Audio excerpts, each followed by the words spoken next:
Hello, everybody. Today marks a historic anniversary, 70 years since the Allied victory in Europe during World War II.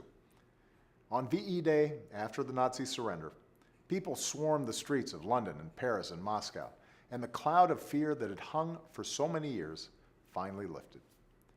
Here at home, from small towns to Times Square, crowds gathered in celebration, singing and dancing with joy.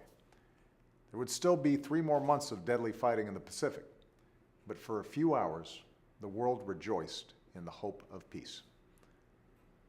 General Eisenhower announced the news with little fanfare. The mission of this Allied force, he said, was fulfilled. But his simple message belied the extraordinary nature of the Allied victory and the staggering human loss. For over 5 years, brutal fighting laid waste to an entire continent. Mothers, fathers, children were murdered in concentration camps. By the time the guns fell silent in Europe, some 40 million people on the continent had lost their lives. Today, we pay tribute to all who served. They were patriots, like my grandfather who served in Patton's army. Soldiers, sailors, airmen, Marines, Coast Guard, Merchant Marines, and the women of the WWII and the waves in every branch. They risked their lives and gave their lives so that we, and people the world over, could live free. They were women who stepped up in unprecedented numbers, manning the home front, and, like my grandmother, building bombers on assembly lines. This was the generation that literally saved the world, that ended the war and laid a foundation for peace.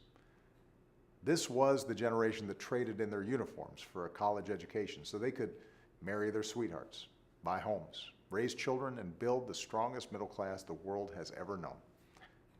This was the generation that includes heroes like the Tuskegee Airmen, the Navajo Code Talkers, and the Japanese Americans of the 142nd Regiment, and who continued the fight for freedom here at home, expanding equality and opportunity and justice for minorities and women. We will be forever grateful for what these remarkable men and women did, for the selfless grace they showed in one of our darkest hours. But as we mark the 70th anniversary, let's not simply commemorate history. Let's rededicate ourselves to the freedoms for which they fought. Let's make sure that we keep striving to fulfill our founding ideals, that we're a country where no matter who we are or where we come from or what we look like or who we love, if we work hard and take responsibility, every American will have the opportunity to make of our lives what we will.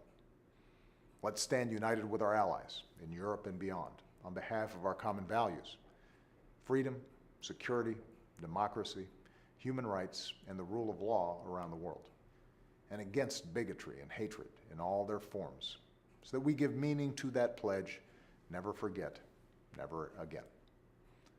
Most of all, let's salute once more that generation of Americans whose courage and sacrifice are the reason we're here today in peace and freedom. Their spirit lives on in our brave men and women in uniform and their families, who continue to defend the very freedoms our parents and grandparents fought for. As Americans grateful for their service, let's truly honor them on this day and every day with the gratitude they have earned and the respect that they deserve. May God bless them, and may He continue to bless the United States of America.